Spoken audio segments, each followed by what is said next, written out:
많습니다. 어떤 분이 그러시더라고요. 은행 밑으로 가장 아름다운 건 강화문에 있었는데 요새 강화문에 은행나무가 없어서 국회 은행나무가 제일 이쁘다고 그런 얘기를 하시더라고요. 오늘 지금 오면서 보니까 진짜 실감나네요.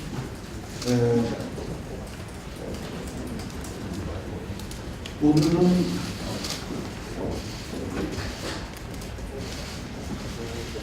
협치의 계절이 온 거 아닌가 라는 생각이 듭니다. 만취이기도 하지만 교실의 계절이기도 합니다만 지금 이 시간에 아마 똑같은 시간 안에 원내대표들하고 대통령과의 여야정 협치의 첫번 모임이 있는 것 같습니다.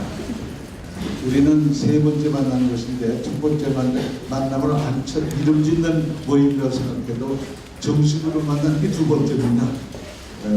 오늘은 좀 안명이 있는 격식 없이 대화합니다만 좀 결론이 어느 정도 나는 그런 결실이 있는 모임이 됐으면 합니다.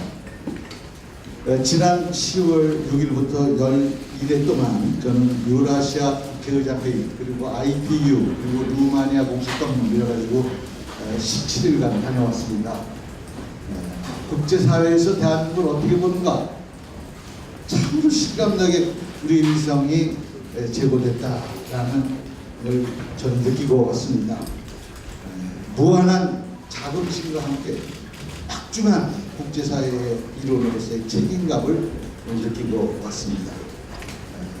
전 세계를 향해서 이제 우리가 세계로 미래로 민족이 도약할 수 있는 천재이루의 기회에 우리 모두가 한마음 한뜻으로 잘 극복해서 이 일을 이루어냈으면 하는 생각을 해봤습니다. 김구 선생께서 일찍이 내가 원했던 대한민국, 내가 원하는 대한민국이라는 수필지랄까 말씀에서 군사 대국, 경제 대국, 또 아닌 문화 대국을 가르쳤는데 지금 이 입장에서 내가 외국에 나가보니까 이제 대한민국이 외교 입국으로 대국으로 성장할 수 있는 계기가 아닌가 하는 생각을 하면서 특히 촛불 2000년도를 딱 막 받게 되고 그에 따르는 개헌과 개혁입법과 상부부 재개편과 또 기타 등등 수많은 입법적 제도화의 작업이 우리 국회의 임무가 아닌가라고 생각하면서 다시 한번 마음을 다지는 그런 기회가 됐으면 합니다. 11월 1일 어떤 여론조사를 보니까 저희가 국회가 또 최하위 신뢰도를 받았습니다. 대통령 신뢰도가 21.3%인데 1등이 그런데 국회가 1.8%. 이거 좀 큰일 났다 그런 생각이 들면서 물론 이것이 뭐 새로운 건 아닙니다만 내 임기 동안이라도 신뢰도가 한 1%라도 올리는 일이 있다면 뭐 어떤 노력이라도 마다하지 않겠다라고 결심을 다짐하는 계기가 됐습니다. 다만 대통령 시정연설이 있는 날 국회의 모습을 보면서 저는 참으로 품격 있고 이제 이런 식으로 시작하면 되겠다라는 감동을 받았습니다. 여기 계신 대통령 한 분이 그런 일이 있게까지 많이 노력해 주신 거 잘 알고 있습니다. 진심으로 감사의 말씀을 드리고 이제 앞으로 예산안 심의가 국회에 남았는데 이 문제도 12월 2일 날 법정 시간을 꼭 지키는 그래서 신뢰를 회복하는 계기가 됐으면 하는 바람이 있습니다. 제가 의장으로 있는 한 국회를 좀 혁신하면서 신뢰를 제고하는 일들을 위해서 혁신 자문위원회를 구성해가지고 소리 없이 착착 하나씩 둘씩 지금 점검하고 있습니다. 허리하나 사무총장이 주목해서 우리가 할 수 있는 개혁에 관해서 선제적으로 우리가 처음 시작할 때 한 달 내에 하겠다고 약속했고 지켰던 특수활동비 문제같이 그런 식으로 발표를 할 예정으로 있습니다. 오늘 여기서 구체적인 문제를 깊이 다룰 수는 없습니다만 상당한 보고의 발이 있을 거라고 생각합니다. 그래서 가능한 한 혁신이 제대로 될 수 있도록 협조를 해주셨으면 하는 바람의 말씀을 드립니다. 내가 또 앞에서 긴 얘기를 하면 또 그에 상응하는 말들이 자꾸 길어질 것 같아서 여기서 줄이겠습니다. 그러면 먼저 모두의 발언이니까 우선 우리 여당 이해찬 대표님 말씀 듣고 그 다음에 우리 말씀 듣고 진행하겠습니다. 예, 한 달 만에 이렇게 건강한 모습으로 다시 뵙게 돼서 대단히 반갑습니다.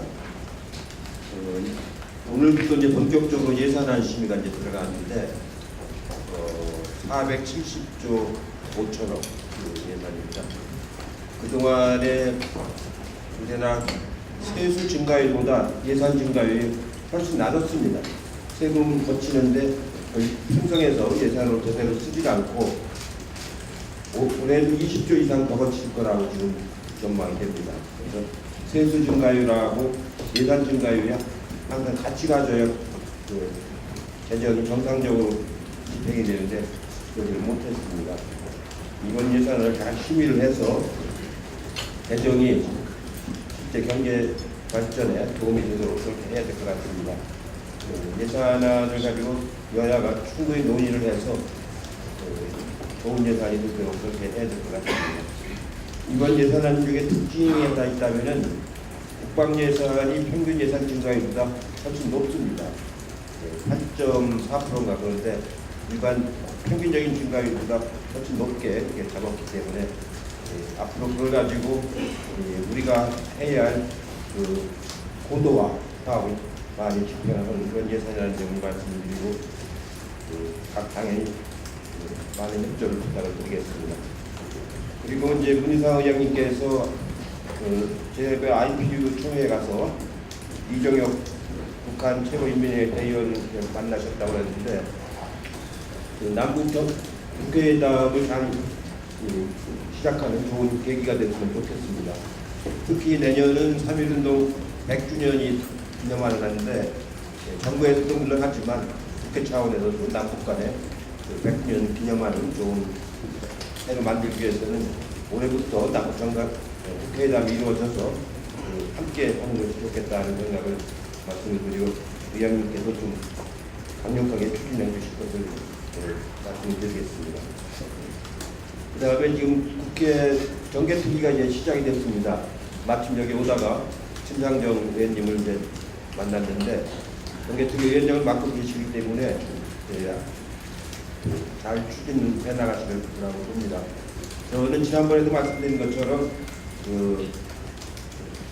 연동형 비례제를 도입을 해서 비례성이 제대로 발휘되도록 하는 거에 기본적으로 저희 당은 동의하는 입장입니다. 다만 이제 의석수를 어떻게 할 건가 이런 것들은 여러 가지를 고려해서 판단해야 되는데 정개특위에서 심도 있게 잘 다뤘으면 좋겠다는 말씀드리고요.